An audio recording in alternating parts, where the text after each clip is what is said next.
Agora vamos conhecer o reto e o canal anal. Reto. Porção do tubo digestivo compreendido entre o colo e o canal anal. Se estende desde a união recto-sigmóide, esfíncter sigmóide retal, situado frente à terceira vértebra sacral, até a flexura perineal, situada à frente do cóccix. Se encontra na pelvis menor, médio 14 centímetros. Configuração externa. Superfície externa lisa, sem apêndice epiploicos. Lembra que voltando aqui, o intestino grosso tem isso aqui, que é chamado de apêndice epiploico. Quando se trata aqui já na região do reto, não tem, sem apêndice epiploico. Duas flexuras antero-posteriores. Superior, flexura sacra, com cavidade anterior, e inferior, flexura perineal, convexidade anterior. Então tá aqui, uma concavidade e uma convexidade. A concavidade, que é superior, é concavidade anterior, é a flexura sacra. E a inferior, que é uma flexura perineal, convexidade anterior. Três flexuras transversais. A lateral superior e a lateral inferior, aqui, lateral superior e lateral inferior, e a lateral intermédia, convexidade esquerda.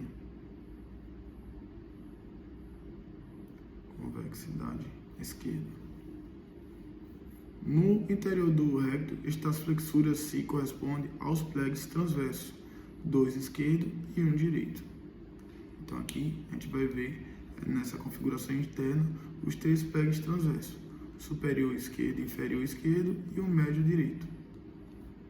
Tá aqui os dois esquerdo e o outro direito. Os plegs superior e inferior se denominam válvulas de Houston. O pleg médio se denomina válvula de Courage. Está a 6 a 7 centímetros do ânus e marca o limite superior da ampola retal. Peritônio retal. Cobre só os 2/3 superiores das paredes anterior e laterais. A parede posterior não está coberta pelo peritônio. Então, à frente, o peritônio se reflexa para a bexiga, no homem, fundo do saco rectovesical. Então, essa região que é peritonizada vai se chamar fundo do saco rectovesical no homem. Já na mulher, o útero, na mulher, o fundo do saco chamado fundo do saco reto-uterino ou fundo do saco de Douglas. A porção desprovida de peritônio está coberta pela vaina retal. Lateralmente, a reflexão peritoneal forma a fossa pararetal. Então, aqui no homem, aqui ó, a reflexão do peritônio vai ser o fundo do saco retovesical. Aqui se encontra o tabique vesical, ou melhor, reto, por causa do reto, e da bexiga. Então, retovesical, tabique rectovesical, que é entre o reto e a bexiga. A ponerose, próstata peritoneal de denovilhas. Seria mais ou menos aqui. Fundo do saco recto-uterino de Douglas. Aí você vê agora que o peritônio vem aqui e se reflexa entre o reto e o útero. E só a mulher tem o fundo do saco uterino de Douglas. E aqui está o tabique recto-vaginal. Seria aqui. Relações anteriores. No homem, porção peritoneal, cara posterior da bexiga, alças delgadas. Porção subperitoneal, vesículas seminais e próstata.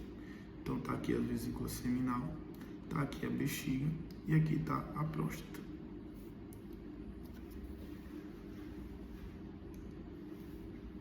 Relações anteriores na mulher. Porção peritoneal, cara posterior do útero, ligamento largos, trompas de falópio. Porção subperitoneal, ou seja, está abaixo do peritônio, cara posterior da vagina. tá aqui o útero, tá aqui a vagina. E aqui a trompa de Falópio. Relações posteriores. Ligamento longitudinal anterior. Seria isso aqui, ó. A fáscia pré-sacra, ou seja, uma fáscia que vem antes do sacro. E aí esse ligamento longitudinal anterior está à frente de toda a coluna.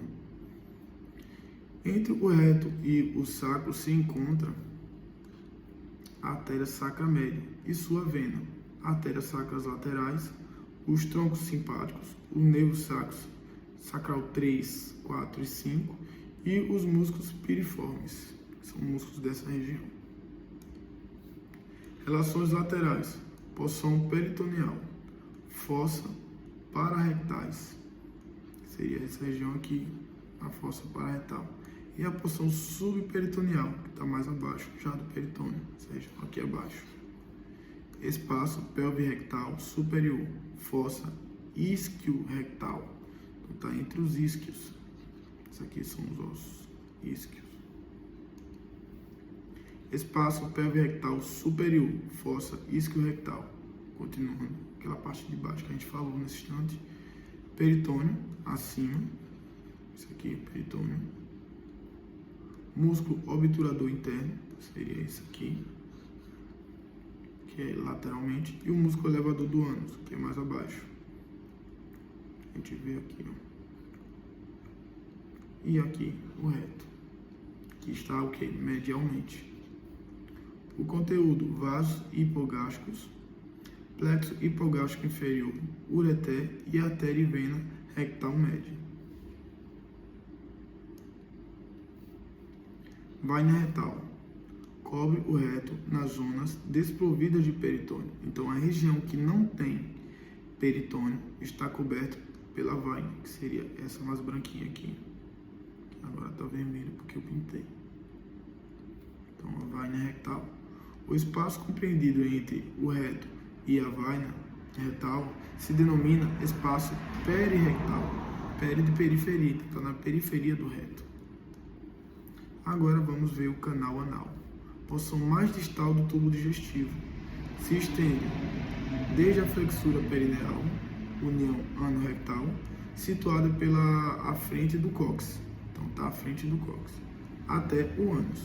Médio de 3 a 4 centímetros. É estreito devido ao que está rodeado por esfíncteres. Então, esse estreitamento que você vê nessa região aqui é devido aos esfíncteres. São justamente os esfíncteres que vai fazer o que? Evite que saia ou cause incontinência fecal. Configuração interna. Aqui está um pula retal. E aí o que a gente vai encontrar nessa configuração interna do reto? Colunas anais, seriam essas aqui. Senos anais, seria essa região aqui, ó. Válvulas anais ou válvulas semilunares de Morgane, seria isso aqui.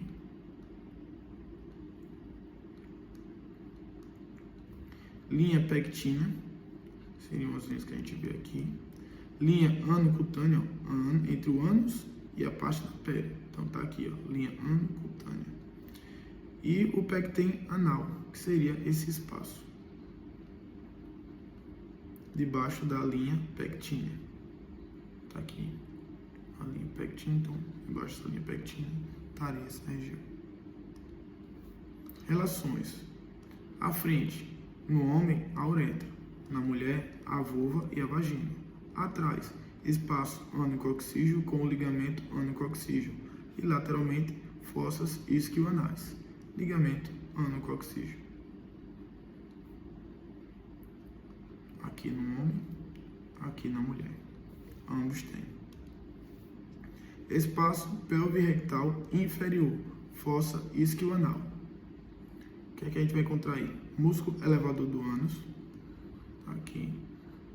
Quando a gente olhar, tentar segurar aquela vontade que vai vindo, é esse músculo que vai se contrair para segurar.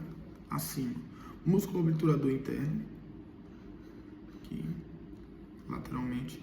Face superficial do perineu, que abaixo. Seria essa face aqui assim.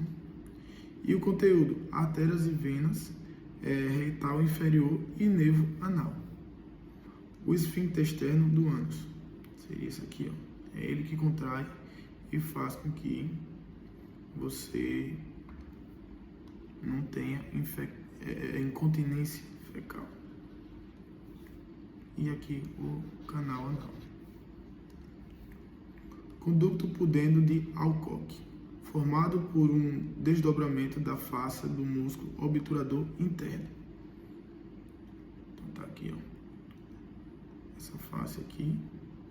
E aí vai conter o quê? Um pacote vascular nervoso pudendo interno, artéria, veia e nervo. Aparato esfincteriano, rodeado completamente ao canal anal, formado por esfíncter externo do ânus, esfíncter estriado, que é voluntário, reforçado por fibras do músculo elevador do ânus, fibras lisas longitudinais e esfíncter interno do ânus, que é um esfíncter liso e é involuntário. Esse a gente não controla. Esfíncter interno do ânus, músculo liso. Ó, você vê ele aqui. E aqui você vê o esfíncter externo do ânus, o músculo esquelético, que aí, ó, já são voluntários. Esfíncter externo do ânus novamente. Melhor, externo. E esfíncter interno do ânus. Interno, involuntário, externo, voluntário. Lembra de involuntário, interno. Porções profunda, superficial e subcutânea. Fibras longitudinais. Emitem fibras que atravessam o esfíncter interno e chegam à mucosa formando o ligamento de Parkinson. Outras fibras atravessam ao esfíncter externo e chegam à pele do ânus. Constituição anatômica. O reto, como é que está constituído? Mucosa, submucosa e muscular. Lembrando que a muscular vai ter uma longitudinal externa, ou seja, mais para fora, e uma circular interna. Então, essa aqui seria a longitudinal externa e essa aqui, ó, seria a circular interna. O canal anal vai ter a mucosa, submucosa e muscular. Lembrando que a muscular vai ter o esfíncter interno, fibras longitudinais e o esfíncter externo. Agora vamos às artérias. A artéria rectal superior é única, a artéria retal médias e a artéria retais inferiores. A artéria retal superior ela é a rama terminal da artéria mesentérica inferior. Duas ramas, uma posterior direita e anterior esquerda. Já a artéria rectais médias é a rama colateral da artéria ilíaca interna. E artérias rectais inferiores é a rama colateral da artéria pudenda interna. São artérias do perineio. Então tá aqui, ó, a artéria mesentérica inferior, que aí vai terminar como rama superior. Aqui tá as ramas médias e aqui tá as ramas inferiores, que aí já é da pudenda.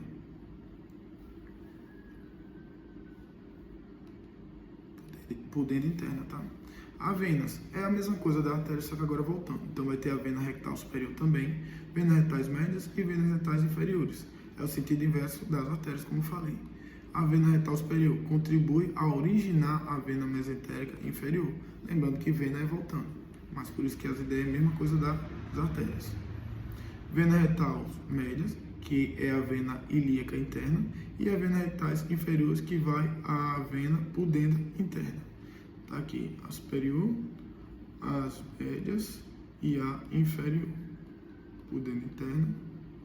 Aqui vai estar a ilíaca, para ilíaca interna, e aqui para mesentérica inferior, venas.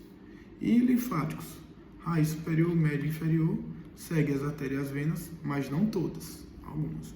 Raiz superior segue a artéria rectal superior, vão aos glândulos que se encontram na divisão da artéria rectal superior, ilho linfático de Mondor e os glândulos mesentéricos inferiores. A raiz média segue a artéria rectal média, que vai aos glândulos ilíacos internos.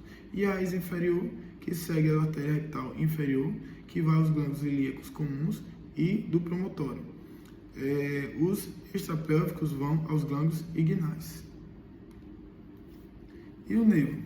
Plexo hipogástrico superior e inferior, fibras simpáticas sacras, fibras parasimpáticas sacras, S3 e S4, sacral 3 e sacral 4.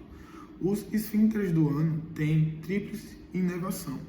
O nervo esfincteriano anterior, que é o nervo pudêneo, o nervo esfincteriano médio, que é a sacral 3 e 4, e o nervo esfincteriano posterior, que é a sacral 4. Então tá aqui esses nervos nas sacrais, que vão inervar essa região da pelvis. Sistema nervoso intrínseco se encontra no tubo digestivo desde o esôfago até o canal anal. Então, lembra lá em histologia que tinha mucosa, submucosa e a muscular, e entre a mucosa e a muscular tinha um nervo, entre os musculares tinha outro nervo, e isso era os plexos. Esse plexo submucoso de Meissner, que tem a função que? Sensitiva. Já o plexo mesentérico de Auerbach, principalmente era o que? Motor, e dirige peristaltismo intestinal. É ele que vai fazer com que ocorra o peristaltismo no sistema digestivo. E o plexo subseroso.